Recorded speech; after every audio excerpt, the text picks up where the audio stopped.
Welcome back mga kaboxing! Sumatapos nga pong sabihin ni former 4 Division World Champion at current WBA Interim Bantamweight Champion na si Nonito the Filipino Flash Donaire na sa mundo ng boxing ay age is just a number, matapos itong magbalik aksyon sa ibabaw ng lona sa edad na 42 anyos, ay isang boksingerong Hapon nga po ang muling pinatunayan na totoo ang mga katagang ito.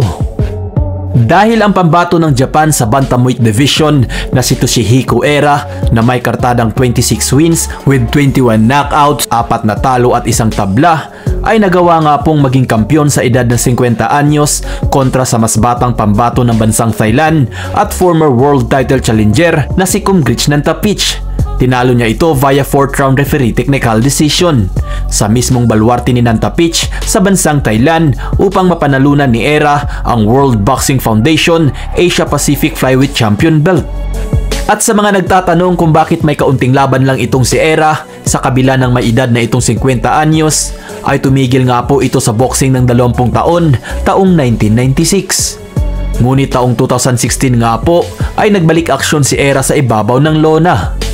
At taong 2022 hanggang taong 2024 ay ang mga taong napakaaktibong lumaban ni Era, dahil napalaban ito ng 5 hanggang 6 na beses sa isang taon. Kung kaya't di rin nakakagulat kung bakit napanatili nito ang kanyang kondisyon at malusog na pangangatawan. At sa mga nag-aakala na baka kung sinong ahente ng tuko lang ang kinalaban ni Era, ay magdahan-dahan po tayo mga kaboxing, dahil si Nantapich nga po ay former world title challenger. Dahil sinagupa nga po nito ang former 4 Division World Champion Donnie Ahas Nietes taong 2017 para sa bakanting IBF Flyweight Champion belt.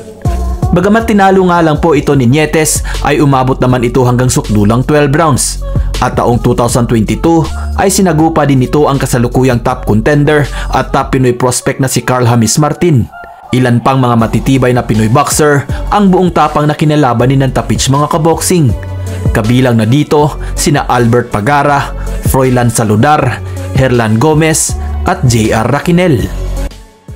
Samantala, sa naging latest interview nga po sa batikang trainer na si Robert Garcia, ay ibinunyag nga po ni Garcia na may 2 laban na lang na natitira ang matibay na alaga nito na si undefeated WBC Super Flyweight Champion Jesse Bam Rodriguez sa Super Flyweight Division.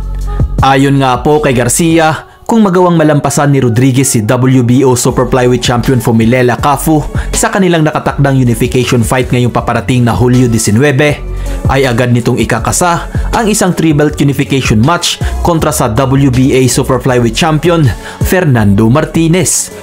At ang laban ni Rodriguez kay Martinez ang magsisilbing huling laban nito sa 115-pound division bago umakyat sa 118 pounds bantamweight division para sa posibleng mega showdown nito kontra undefeated at unified IBF at WBC bantamweight champion na si Junto Nakatani.